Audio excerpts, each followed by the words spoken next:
I'm pretty sure nearly everyone has watched a movie or looked at someone on the street and watched a motorcycle go by, experienced it go by, and thought to themselves, damn, that's one sick dude or dudette. I want to be like that. Riding a motorcycle would be so dope. That is exactly what I thought at the age of 17. I can't pinpoint the exact experience of what made me want to ride, but there was always just a calling to my name. A calling that kept telling me, bro, you need to at least give it a shot. And it felt foreign to me. It really did. Because growing up, I was never a car guy. And so that didn't really translate well into being a motorcycle guy, right? Me being the guy that didn't know a single thing about a car was really ambitious about getting a motorcycle, even at the age of 17. I have it in my journal. I want to ride. And that stayed a want for years and years. It felt long, but it really wasn't that long.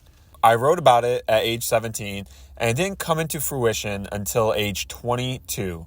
At age 22, I was working the PO. I was talking to a coworker of mine, and he was saying how he wanted to get his motorcycle license. Naturally, I interjected, and I told him, bro, I'm so interested in getting my motorcycle license too. And this dude probably felt like it was his purpose to just help me with absolutely everything. And I am over the moon grateful that he did that. Because without him, honestly, I don't think I'd ever really end up riding a motorcycle. Maybe I would have met someone else, but this guy was the perfect person to help me in my journey to becoming a rider. And he took me under his wing. He literally let me ride his bike.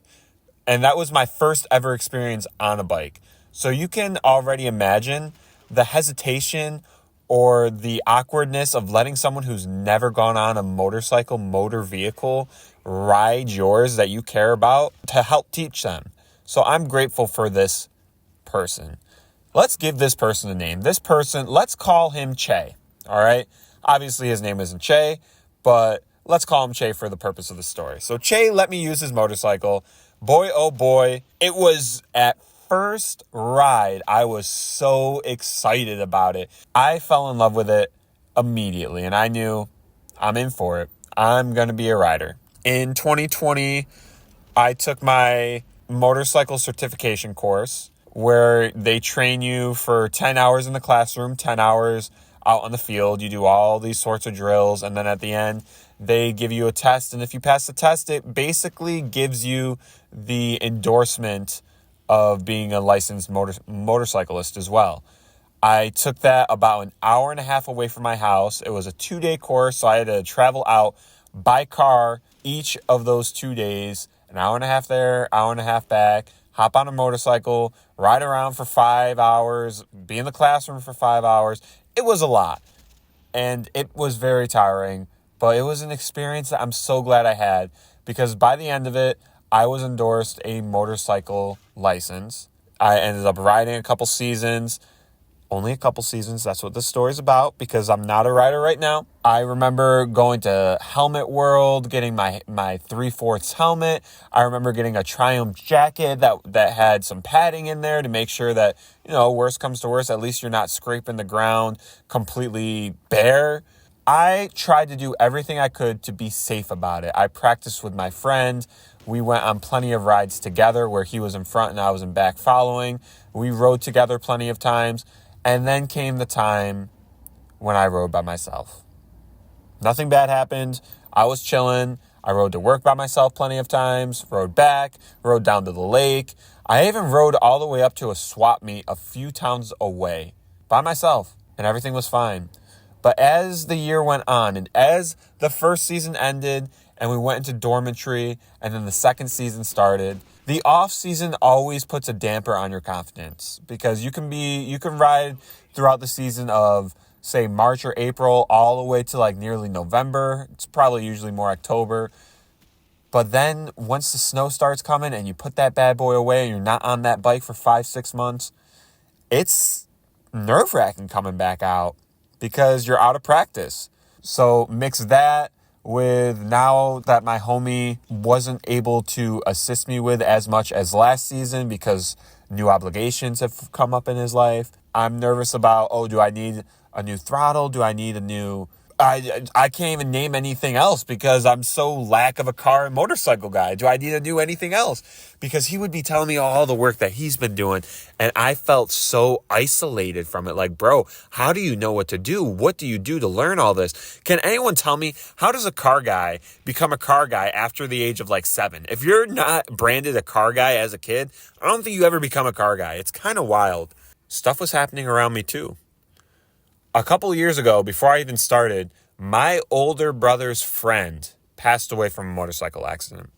You think that would deter me from even mounting a motorcycle, but for some reason, now it might be because his name was also my name, or my name was also his name, I just felt a calling like I had to at least try. It was like him telling me that this is such a great hobby that I would die for this hobby.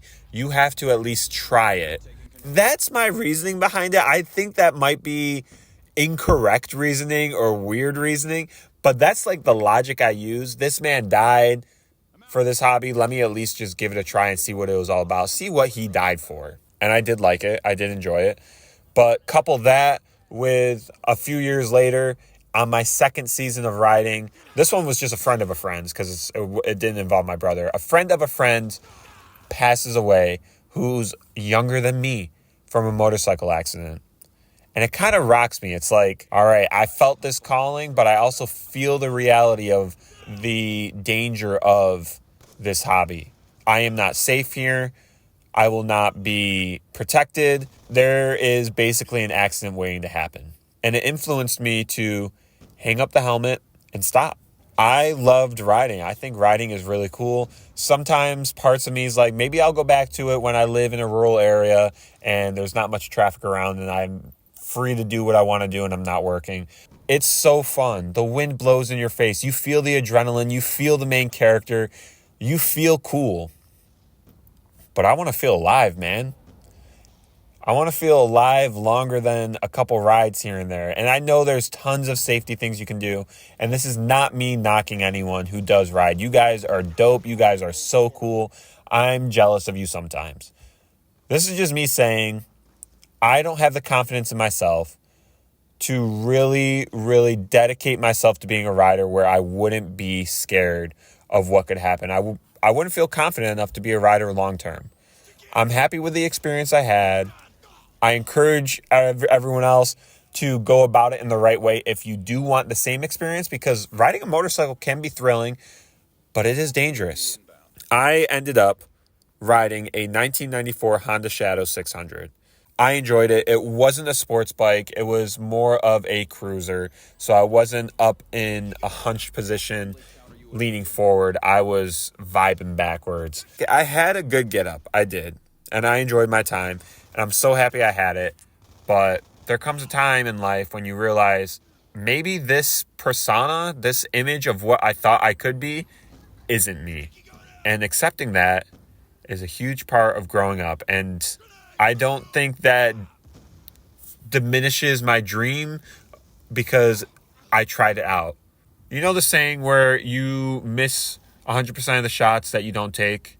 I took the shot of being a rider, so I don't regret that I didn't become one, because I took the shot of being one and I had the experience of trying.